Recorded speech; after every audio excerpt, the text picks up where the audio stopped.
Chapter 6. Did you see that? Well, Miller, said Chip cheerfully at breakfast the next morning, it's a beautiful day. If you mean that the table is back, then yes, it is a beautiful day, said Rudy. Otherwise, I disagree heartily. He put his tray down beside where Mike was sitting and began to eat his breakfast. Oh, I wouldn't disagree so soon, said Chip, enjoying himself immensely. We have some great activities planned for today. Oh, too bad, said Rudy. I'm going to be busy all day. Chip laughed delightedly. Yes, I know. In fact, this is going to be the busiest day you've ever had.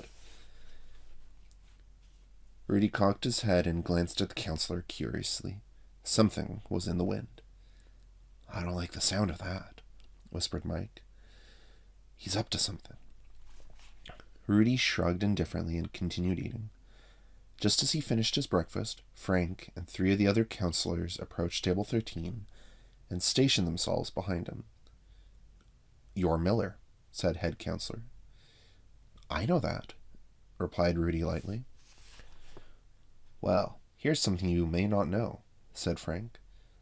This morning, you're playing baseball and soccer, and before lunch, you're going swimming. I don't play baseball or soccer, said Rudy calmly, and I don't swim. Lunch, we can negotiate. Maybe you didn't hear me, returned Frank firmly. I'm not asking you, I'm telling you. Now, as I was saying, that's the morning. We'll tell you about the afternoon later. You mean, said Rudy, staring straight ahead, I don't get any choice? Oh, you get a choice, said Frank. You can play, or you can play. Rudy nodded slowly. That seems fair enough. I accept. That means you too, Webster, put in Chip. How do you like them apples, Miller? Rudy just stared at him through half-closed eyes. All right, Miller, called Chip from behind the backstop. You're up first. Rudy glared at him, selected a bat, and stepped up to the plate, assuming a right-handed stance. Hey, Chip, aren't you going to tell him which end to hold? Called Harold Green from the players' bench. Shut up, Green, said Chip absently. He could not take his eyes off Rudy, who was standing in the batter's box with his feet quite close together, his knees turned slightly inwards. You'll get more power, Miller, if you spread those feet a little. Rudy ignored him and remained like a statue in his odd stance. The pitcher wound up and threw a straight fastball right into the strike zone. Rudy reared back his left leg and stepped into the pitch. The swing made a whining sound in the air. Talk! The ball soared up and away and was out of sight instantly. Rudy rounded the bases, a bored expression on his face. That's the hardest hit ball I've ever seen, cried Chip as Rudy crossed the plate. It went way out there, way out. Wow, said Ralph Deacon, the opposing coach. Nobody can hit a ball that far. Miller can, howled Chip. He just did, I saw it. He turned to Frank, who was acting as scorekeeper. 1-0. Mark that down. All right, Green, you're up next. Let's see you do that. Harold struck out, swinging wildly at the first 3 pitches. Then Tony Delsey popped out, and Brian Meadows grounded out to retire the side. All right, you guys, ordered Chip. Take the field. Miller, you play second base. The pitcher wound up and lobbed a fat one right over the plate. Crack! Chip groaned. It was a line drive just over the pitcher's head and sure to be good for at least 2 bases. From out of nowhere flew Rudy Miller. He leaped, stuck out his glove, and picked the well-hit ball right out of the air. Did you see that? Screamed Chip. That was the greatest catch in the history of baseball. I've never seen anything like it before in my whole life. What a play. In that inning, Rudy stopped a hot grounder and threw to first base for the second out, and then caught an almost impossible short fly ball for the third out. What a catch, Chip was raving. I've never seen an infielder run backwards like that. 1-0. It's still 1-0. We're winning. As the next Cabin 13 batter stepped up to the plate, Rudy sat down on the bench beside Mike. Mike looked at him oddly. Rudy, do you do stuff like that all the time? Only when I'm playing baseball, said Rudy sourly, which is usually never, if I can help it. Chip is having hysterics, said Mike. It doesn't take much, said Rudy. I'm sure you've noticed that. Well, Andy struck out, said Mike. I'm up. Got any pointers for me? No, said Rudy coldly.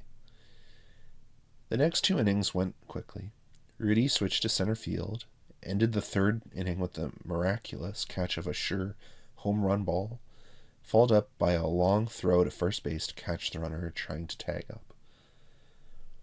That was the most amazing double play in the whole world, raved Chip. What a throw. It didn't even bounce.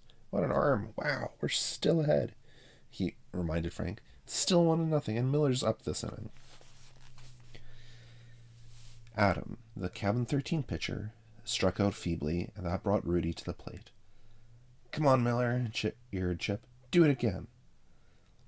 He can never do it again, piped up Harold Green. It was a fluke.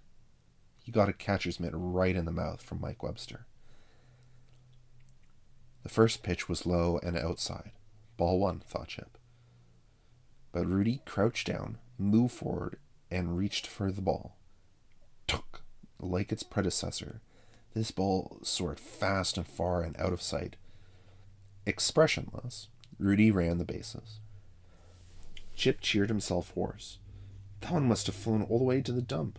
Bring on another ball, he turned to Frank. That's 2-0. We've got 2 runs now. Harold Green walked, and it looked like the beginning of a rally for Cabin 13. But Tony Dulcie hit into a double play to retire the side. All right, Miller, you're pitching, ordered Chip joyfully. Obediently, Rudy took the mound. He burned 9 consecutive strikes past baffled Cabin 13 batters. When he got to the bench, Mike Webster was blowing on his sore catching hand. Chip was just gibbering by this time. What an arm! What an arm! 9 strikes! Wow, 2-0, he reminded Frank. Frank walked over to Chip. Say, Chip, can I have a word with you? Not now, not now. Can't you see we're in the middle of a game? It's 2-0 for us. Hey, said Frank. Haven't you been holding out on us a little about this kid Miller? Holding out? I told you he wouldn't play. Yeah, well, he's played someplace. A guy who's that good. We'll talk about it later, said Chip. All right, guys, up to bat. Let's get some hits here. Can't let Miller do all the work, right, Miller? Rudy just glared at him.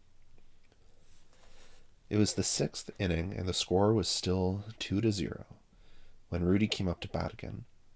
The pitcher wound up and threw a low ball that broke to the inside and clipped Rudy on the back of the leg. What are you trying to do? Screamed Chip. Only the efforts of Adam and Mike prevented him from going for Ralph Deacon's throat. You dusted him off just because you knew he was going to hit another home run. Miller! Miller! Are you all right? Speak to me. Can you walk? With a contemptuous glance over his shoulder at the counselor, Rudy jogged to the first base. All right, Green, shouted Chip. Bring him home. Let's get some hits out there. No sooner did the ball leave the pitcher's hand than Rudy was off like a shot. The infield was taken so much by surprise that he went into the second base standing up. What speed, bawled Chip. I've never seen anybody move that fast. He didn't even have to slide. All right, Green, you've got 1 strike. Now get a hit. Rudy took a long lead off second base, ignoring the signals from Chip, who had assumed the coaching spot behind third. Suddenly, the pitcher wheeled and threw to shortstop, who was covering second. Opting not to go back, Rudy took off for third. Kicking up a huge cloud of dust, he slid in just under the tag. You're just a blue streak, Chip bellowed right into Rudy's ear. Out of way, Miller. Rudy stood up, brushed himself off, and scowled at his counselor. On the second pitch, Harold swung mightily and managed to hit a dribbling grounder that oozed out toward the mound. Rudy took off like a gazelle, his feet hardly touching the ground. No, Miller, no, stay put, cried Chip. The pitcher fumbled at the ball, then scooped it up and threw it home. But the catcher's eyes were on Rudy, bearing down on him like a freight train. The ball bounced off his mask, and as he stooped to retrieve it, Rudy dove between his feet and tagged home. Safe. Almost as an afterthought, the catcher picked up the ball and threw it to first. Harold Green was out. Did you see that? Chip was delirious. Did you actually see that? It was 3-0. We've got 3 runs. He stole home. And we've got a man on... Oh, no, Green, what are you doing? Sightseeing or something? Turtle could have made it to first. By the end of the 9th inning, Cabin 13 was ahead 4-0, Rudy having hit a 3rd home run.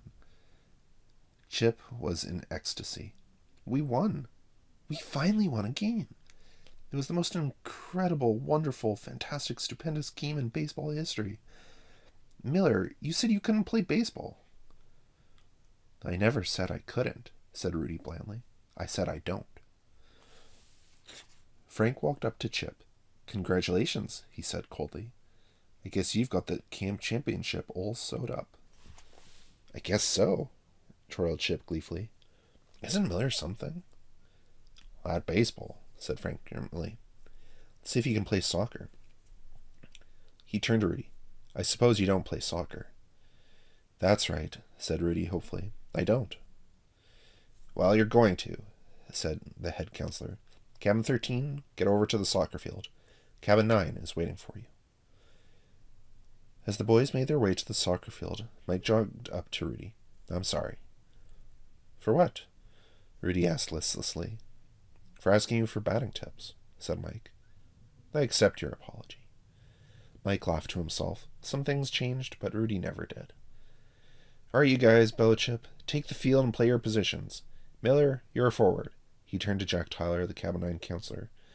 Jack, we just won a baseball game that you wouldn't believe.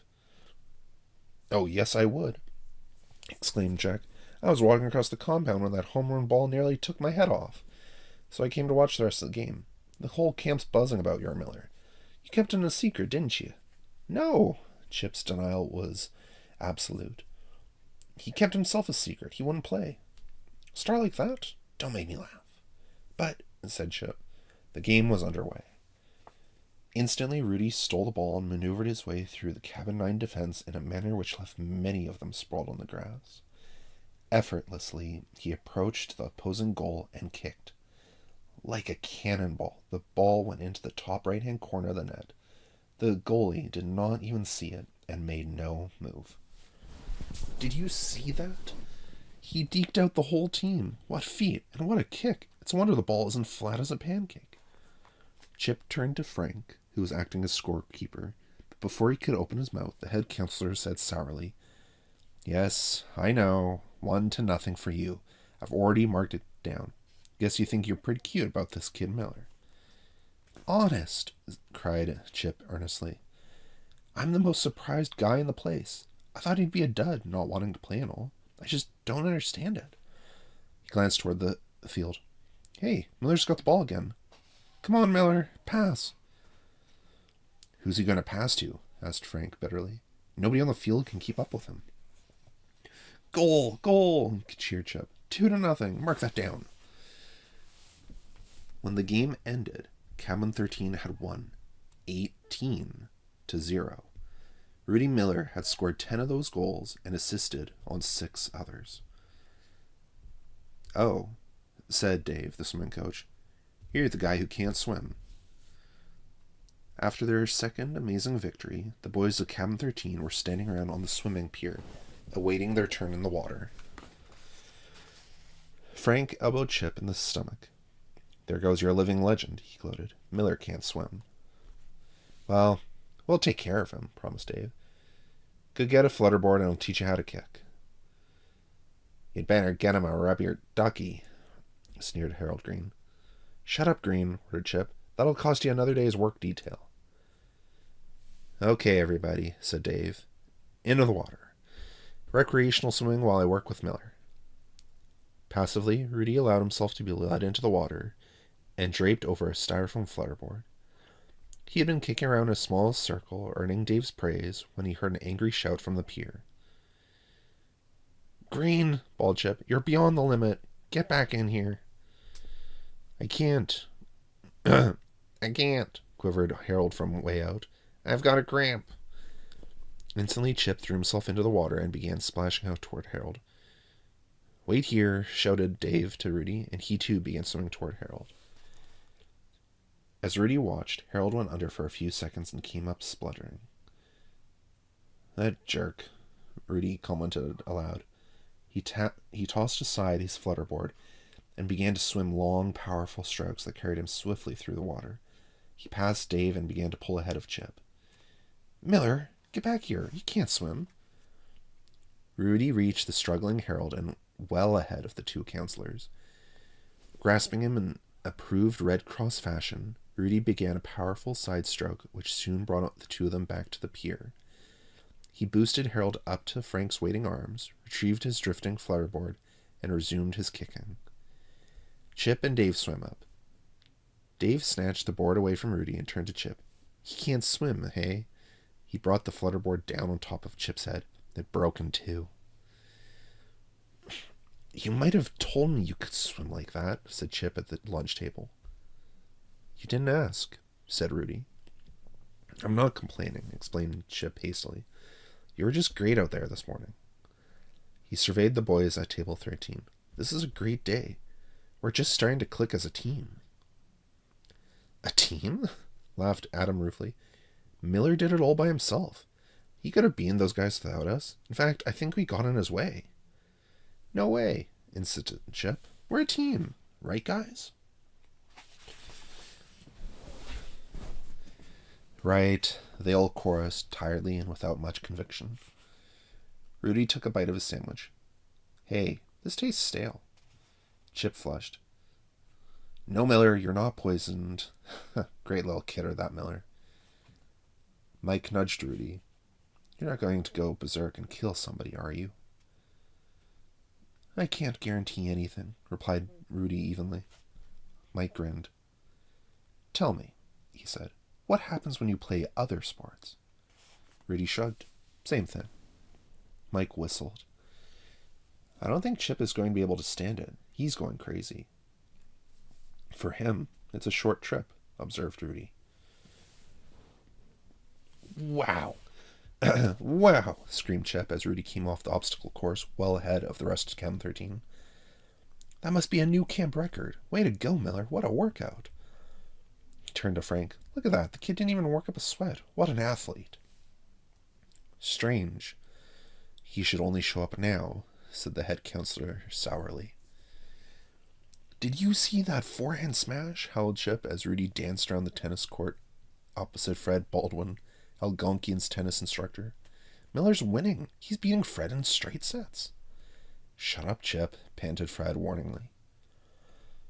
We've got 19 now. Mark that down, Chip barked at Frank. That's Miller. He's scored 12 goals. So far, said Frank dryly. You know, Chip, exclaimed Leo Martin, the opposing coach. Nobody scores 12 goals in field hockey. We haven't even got a point yet. Chip's answer was joyous laugh. 20-0. Mark that down. He cupped his hand to his mouth. Way to go, Miller. Well, let's see, said Frank sarcastically, tallying up the track and field results for the day. Miller took the 100-meter dash, and the 300 meters was, yes, Miller again. The long jump went to Miller, as did the high jump, and the triple jump. The 50 and 200-meter hurdles, Miller won both. Ditto the shot put, the discus, and the javelin. He paused to glare at Chip. And you say you didn't know? Honest, cried Chip. How could I know? Until today, he never played anything here. He's weird, that's all. And this is part of it. His earnest face broke into a wide smile. But, gosh, could he ever hit a baseball? Well, said Mike, tossing his last bag of garbage onto the heap. I guess you've had quite a day. Yes, said Rudy, and I don't intend to have another one like it ever again. I'm getting out of here tomorrow. Can I come along? Asked Mike. I wasn't too thrilled with today either. Rudy nodded. If you like. It's a good thing you're leaving, said Mike. Pretty soon the clones would start coming up at you with trophies. I've got enough of those, replied Rudy grimly. I keep them on some shelves in the garage. Of course, my parents already have a spot reserved for my future Olympic medals. Maybe I'll get them a moose head to fill the empty space. You're so good at everything, said Mike, his voice filled with awe. And you still hate sports? With a passion, said Rudy emotionlessly. Well then, Harold Green is right, said Mike. You are a nut. He grinned. And I must be a nut too, because I think I understand. Hi guys, said Chip, walking into the mess hall where the counselors were meeting. Sorry I'm late. Oh, that's quite all right, said Ralph Deacon sarcastically. It gave us a few extra minutes to talk about poor you and your problem kid, Miller. What do you mean by that? Chip demanded. There was a babble of angry voices until Frank rapped on the table for silence. The guys are pretty mad at you, Chip, he said. We figure you made awful fools of us. You practically begged us to force Miller to join the sports program, and then you sent him out there to wipe everybody else out. That's pretty underhanded. We're trying to promote good, clean fun here. Chip sat down warily. Look, he said, for the last time, I didn't know anything about Miller being the world's greatest natural athlete. How could I? I couldn't get him to play anything. But he won everything, Chip, cried Frank. Even that lousy game of horseshoes after supper. You can't make me believe that anyone that good refuses to play sports. Well, it's the truth. Take it or leave it, said Chip angrily. And don't you think I don't know what's really eating you guys?